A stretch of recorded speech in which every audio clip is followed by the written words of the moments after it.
বিশেষ করে আইএসএফ আশ্রিত সমাজ বিরোধীরা 14 তারিখে যে তাণ্ডব চালিয়েছিল এবং কেন্দ্রের যে অপদার্থ সরকার গোটা দেশ জুড়ে দাঙ্গা লাগানোর জন্য যেভাবে ওয়াকফ বিল সংশোধনী করে যে বিল গায়ের জোরে পাশ করেছিল, তার বিরুদ্ধে মূলত আজকের যে প্রতিবাদ আন্দোলন বা প্রতিবাদ সভা বা প্রতিবাদ মিছিল, আমরা 100% সাকসেসফুল।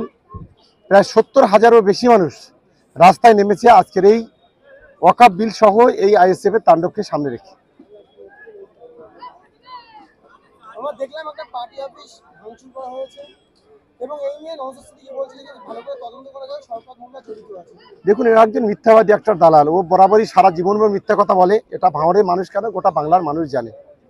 যার নিজের চরিত্র ঠিক নেই, সে মানুষের সম্পর্কে এই ধরনের কথা কি করে বলে? আসলে হতাশাগ্রস্ত হয়ে পড়েছে, এটা ম্যাড হয়ে গেছে।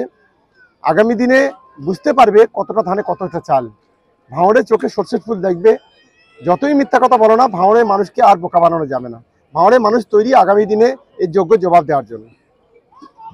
অনেকে বলছে যে আপনারা বলেছিলেন দিল্লি গিয়ে আন্দোলন করুন, সেই আপনারাই আন্দোলন করছে, প্রশ্ন তুলছে অনেকে।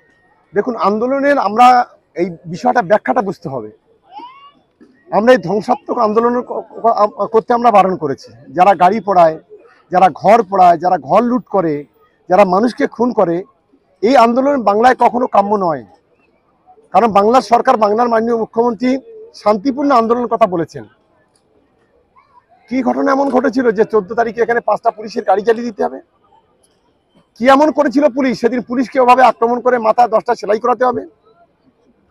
আহসান মোল্লা কি করেছিল সেদিন? তার গাড়ির উপর তাণ্ডব চালাতে হবে? ফলে কিছু ভণ্ড আছে, সেই ভণ্ডদের উদ্দেশ্যে বলি, এই ধরনের আন্দোলন যদি করবেন দিল্লিতে যান। আজও বলছি দিল্লিতে গিয়ে করুন।